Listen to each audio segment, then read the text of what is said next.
Hello friends, आप देख रहे हैं आपका अपना YouTube channel Cybertech campus Nawada.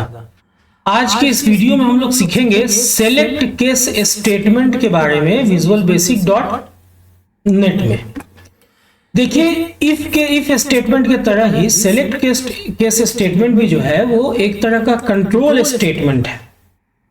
मतलब कि जिसका इस्तेमाल आप डिसीजन लेने में करते हैं और उसके हिसाब से कोड को एग्जीक्यूट कराने में करते हैं। इसका जो सिंटैक्स होता है, इसमें हम लोग सेलेक्ट केस लिखते हैं, जबकि C++, जावा वगैरह लैंग्वेज में यहां पे हम लोग स्विच लिखते थे और उसके बाद यहां पे कोई एक्सप्रेशन या वेरिएबल यूज होता है और उसके बाद यहां पे केस, जो भी वैल्यू है इस एक्सप्रेशन का, अगर वो आए तो जो कोड लिखना है वो लिखो। अगर वो वैल्यू आएगा तो ये कोड एग्जीक्यूट होगा, नहीं तो फिर केस, दूसरा वैल्यू उसके लिए कोड, नहीं तो केस, फिर तीसरा वैल्यू उसके लिए कोड, और इस ढंग से फाइनली केस एल्स। अगर इनमें से कोई भी वैल्यू मैच नहीं किया तो उस केस में केस एल्स में आ जाएगा, जो कि हम लोग वहां सी वगैरह में डिफॉल्ट यूज करते थे, वो यहां पे यूज है। तो कैसे इसका इस्तेमाल करते हैं हम लोग विजुअल बेसिक डॉट नेट में, आइए कंप्यूटर स्क्रीन पे चलते हैं, देखते हैं। यहां पे देखिए, मैंने ऑलरेडी एक फॉर्म ओपन रखा है। ये मेरा बटन 1 है। इस पे क्लिक करने पे मैं चाहता हूं कि मुझसे एक नंबर मांगा जाए, तो इस बटन 1 पे मैं डबल क्लिक करता हूं और चलो यहां पे मैंने लिखा एक नंबर मुझे लेना है, तो बटन 1 के क्लिक इवेंट में मैंने लिखा डिम नम एज, अभी मान लो मैंने ले लिया सिंगल, ठीक है। अब नम में मैं असाइन कर दे रहा हूं convert dot to single. Convert करना जरूरी है, पिछले वीडियो में मैंने ये बताया है। इनपुट बॉक्स के थ्रू मैं यूजर से ले लेता हूं सपोज इंटर मार्क्स, ठीक है, या ऐसा है, चलो इंटर मार्क्स मैंने ले लिया, या चलो ठीक है, पहले यही एग्जांपल देता हूं। 2-3 एग्जांपल मैं दूंगा, तो बहुत ध्यान से वीडियो के अंत तक बने रहेंगे। एक वीडियो काफी होगा आप लोगों के लिए सेलेक्ट केस स्टेटमेंट को समझने में। अभी नम में यूजर जो भी एक वैल्यू डालेगा वो चला आएगा नम में, है ना। अब यहां पे मैं लिखता हूं सेलेक्ट केस नम, केस। अब देखो, केस में आपको यहां पे वैल्यू देना है, तो अगर 75 से 100 के बीच में है ना, तो मैसेज बॉक्स, ये देखो, ये बहुत इंपॉर्टेंट चीज है। यहां पे आप रेंज ऐसे दे सकते हो, मैसेज बॉक्स डॉट शो, और आपने यहां पे लिख दिया मैसेज में दे दिया डिस्टिंक्शन,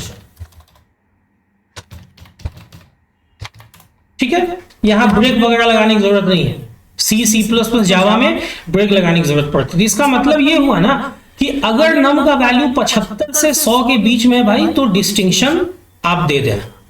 केस अगर 60 से 74 है, 75, चूंकि 75 डिस्टिंक्शन में चला गया ना, तो मैसेज बॉक्स डॉट शो आप कर दो फर्स्ट डिवीजन। केस अगर 45 से 59 है, तो उस केस में आप यहां दे दो सेकेंड डिवीजन। केस अगर 30 to 44 है, तो यहां पे मान लो आपने दे दिया 30%। केस अगर 0 से लेके 29 है, तो मैसेज में आप दे दो फेल, है ना। केस एल्स मतलब अगर इनमें से कोई भी नहीं है, इनमें से कोई कब नहीं होगा, जब या तो 100 नंबर से ज्यादा नंबर होगा या नहीं तो फिर 0 से कम होगा, तो उस केस में भाई आप दे दो इनवैलिड मार्क्स, इनवैलिड मार्क्स, ठीक है। अब इसको वन बाय वन हम लोग चेक करते हैं एग्जीक्यूट करा के। यहां पे आपने क्या लिखा है एक्चुअली, आपने सबसे पहले एक नम नाम का वेरिएबल डिक्लेयर किया सिंगल टाइप, ताकि वो पॉइंट में वैल्यू ले सके, मार्क्स पॉइंट में भी आ सकता है। उसके बाद आपने सेलेक्ट केस से चेक किया कि अगर नम का वैल्यू 75 से लेके 100 के बीच में है, 100 के बीच में है तो डिस्टिंक्शन दो, अगर 60 से 74 के बीच में है तो फर्स्ट डिवीजन दो, अगर 45 से 59 है तो सेकंड डिवीजन दो, अगर 30 टू 44 है तो थर्ड डिवीजन, अगर 0 टू 29 है तो फेल, नहीं तो भाई आप दे दो इनवैलिड मार्क्स। और नहीं तो मैं कब आएगा, जब इनपुट किया गया वैल्यू, यूजर ने जो वैल्यू इनपुट किया है वो या तो 100 से अधिक होगा या नहीं तो फिर 0 से कम होगा। अब देखो हम लोग एक एक करके चेक करते हैं। बटन 1 पे मैंने क्लिक किया, चलो सबसे पहले मैंने डाला सपोज 90, ओके, देखो डिस्टिंक्शन दे रहा है, एक चीज तो चेक हो गया। अभी सपोज मैंने डाल दिया 64, देखो फर्स्ट डिवीजन आ रहा है, 46 सेकेंड डिवीजन आ रहा है, 34 थर्ड डिवीजन आ रहा है, और मान लो मैंने डाल दिया 12, फेल आ रहा है। अगर मैंने 100 से ज्यादा डाल दिया सपोज 120, देखो इनवैलिड मार्क्स आ रहे हैं, और अगर मैंने निगेटिव में डाल दिया -10 तो भी इनवैलिड मार्क्स आ रहा है। ये चीज सी और C++ में ऐसा नहीं था।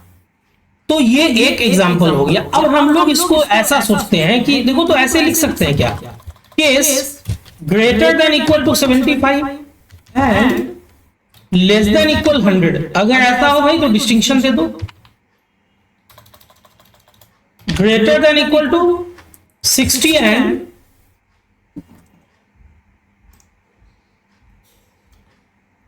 अगर ये भी तो काम हो सकता है ना, आप ऐसे भी तो लिख सकते हैं, एंड लेस देन 75। देखो ध्यान देना, यहां मैंने लेस देन 75 लिखा है।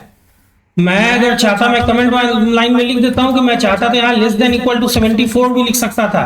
ये लिखने का जो अलग अलग स्टाइल है वो मैं आप लोगों को बता रहा हूं। तो अगर ऐसा हो तो फर्स्ट डिवीजन देखो ये एग्जीक्यूट होगा। ये कमेंट लाइन यहां से मैं फिलहाल हटा देता हूं, लेस देन इक्वल टू 74 ही दे देता हूं। चलो, क्या ये पॉसिबल है, case greater than equal to 45 and less than equal to 15 है, then second division, case greater than equal to 30 and less than equal 44, third division, greater than equal to 0 and less than equal 29, then fail। अब जरा इसको हम लोग execute करा के देखते हैं, देखो तो क्या होता है।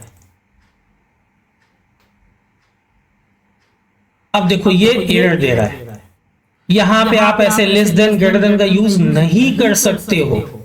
तो यही चीज मैं समझाना चाह रहा था कि नहीं, यहां पे चूंकि कुछ लैंग्वेजेस में ऐसा भी लिखा जाता है, तो ये नहीं कि वहां से कंफ्यूज होकर के यहां पे भी आप लोग वैसे ही लिखना शुरू कर दो।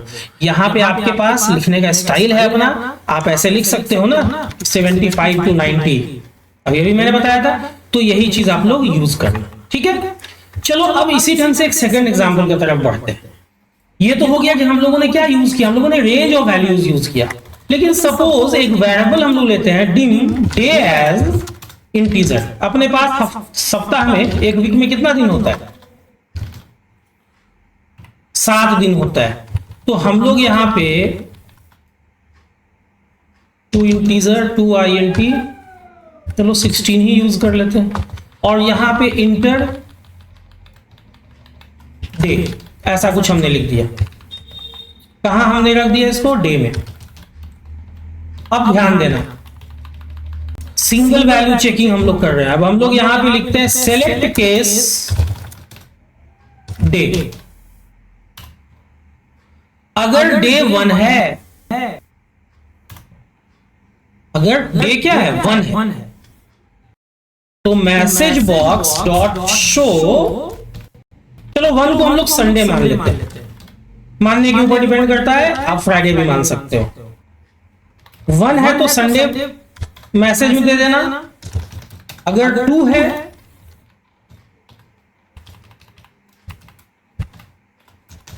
तो मंडे, अगर 3 है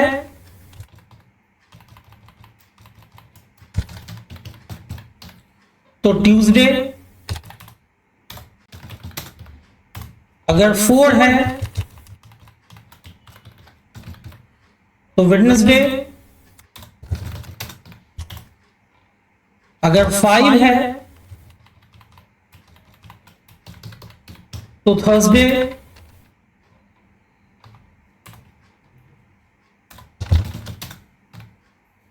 अगर 6 है तो सैटरडे। लेकिन आपने 1 से लिखा, Sunday, Monday, Tuesday, Wednesday, Thursday, Saturday नहीं, यहाँ पे फ्राइडे है ना, फ्राइडे। और अब देखो यहां पे आप चाहो तो केस 7 भी लिख सकते हो, या आप केस एल्स लिख दो ना, क्या फर्क पड़ता है, केस एल्स, या आप चाहो तो केस 7 भी लिख सकते हो, लेकिन केस एल्स लिखना बेहतर है, क्योंकि हो सकता है कि 7 के अलावे भी कोई वैल्यू डाल दे, तो उस केस में हम लोग हर एक वैल्यू को सैटरडे दे देंगे। जब आप केस 7 अगर लिख दोगे ना, तो वो सिर्फ 7 के केस में सैटरडे में जाएगा, 8, 9, 10, 11 या -1, 0, -2 के केस में नहीं जाएगा। तो केस एल्स लिखने से होता क्या है कि बिल्कुल गार्बेज वैल्यू हमेशा केस एल्स में चला आएगा। अब इसको हम लोग एग्जीक्यूट करा के देखते हैं और देखते हैं कि आउटपुट क्या आता है अलग अलग इनपुट पे। चलो इस बार हम लोग पहले रॉन्ग वैल्यू से इनपुट करते हैं। बटन 1 पे मैंने क्लिक किया, चलो मैंने डाल दिया -10, सैटरडे दे रहा है। अगर केस 7 ले रहा था ना तो सैटरडे नहीं देता। सपोज मैंने डाल दिया 70, तो भी सैटरडे दे रहा है। 1 देख लो संडे दे रहा है, 2 मंडे, 3 ट्यूसडे, 4 वेडनेसडे है ना, 5 देख लो थर्सडे आ रहा है, 6 फ्राइडे, 7 सैटरडे। तो ये आप लोगों का एक सिंगल वैल्यू चेकिंग हो गया। आप लोग अगर चाहो तो एक सेलेक्ट केस के अंदर दूसरा सेलेक्ट केस भी यूज कर सकते हो। जब यहां तक आप लोगों ने देखा है तो थोड़ा सा और आप लोग देख लो। जैसे मान लो मैंने दिन लिया,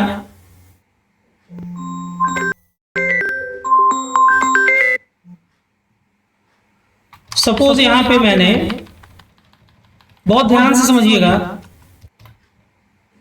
एक वेरिएबल मैं ले लेता हूं डिम। देखो ये नेस्टेड स्टेटमेंट, अगर नेस्टेड केस क्या होता है, एक सेलेक्ट केस के अंदर अगर दूसरा सेलेक्ट केस हो। जैसे अगर मैं ले लूं डिम, मान लो नम एज इंटीजर, इसको बहुत ध्यान से समझिएगा, ठीक है। और नम में मैं असाइन कर लेता हूं कन्वर्ट डॉट टू int 16, और यहां पे इनपुट बॉक्स से मैं मैसेज देता हूं इंटर एनी इंटीजर। चलो नम में आपके पास क्या है, नम में एक वैल्यू आ चुका है, एक इंटीजर आ चुका है। अब आप लिखते हो सेलेक्ट केस,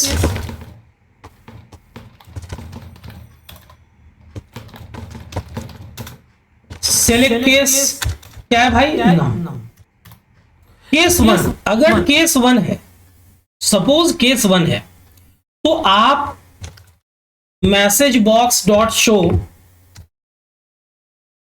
में दे देते हो चलो ओके, ठीक है। केस 2 में आपको कहा जाता है कि अगर केस 2 हो, केस 2 हो तो एक काम करो कि एक और वेरिएबल n ले लो, और 2 के केस में आपको एक इनपुट लेना है। देखो समझो बात, 2 के केस में, सिर्फ 2 के केस में आपको एक इनपुट लेना है। तो आपने इनपुट ले लिया, आपने इनपुट कब लिया है, 2 के केस में। लेकिन अब यहां पे आपको अगेन सेलेक्ट केस लगाना है, यहां पे n का वैल्यू चेक करना है, सेलेक्ट केस n। अगर इसका वैल्यू 1 है, अगर इसका वैल्यू 1 है, तो message box dot show, okay.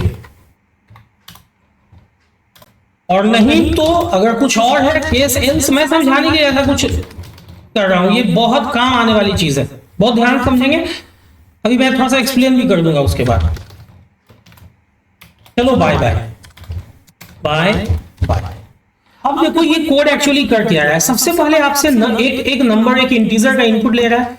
अगर वो पहला जो नंबर आपने इनपुट किया अगर वो 1 है तो ओके करके निकल जा रहा है, लेकिन अगर 2 है तो फिर एक नंबर का इनपुट आपसे ले रहा है, एक इंटीजर का।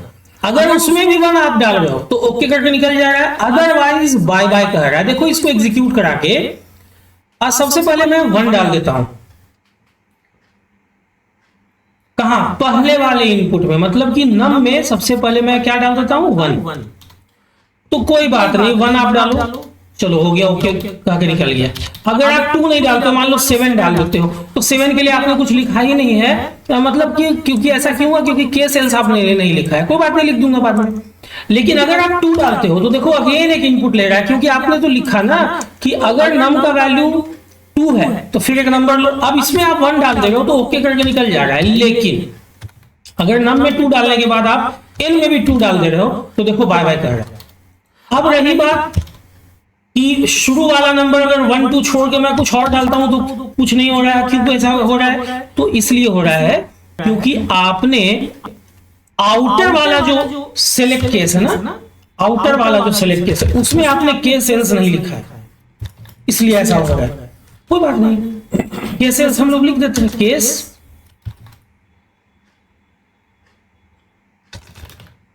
वो तो हम लोग हर जगह चाहे तो लिख सकते हैं, ऐसा करो ना,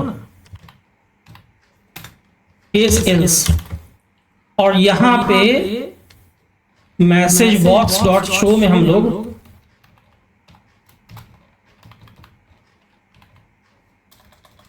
मान लो टाटा लिख देते हैं, टाटा। तो अब क्या हुआ, अब अगर पहला जो इनपुट है, देखो ये जो है ना, ये आपका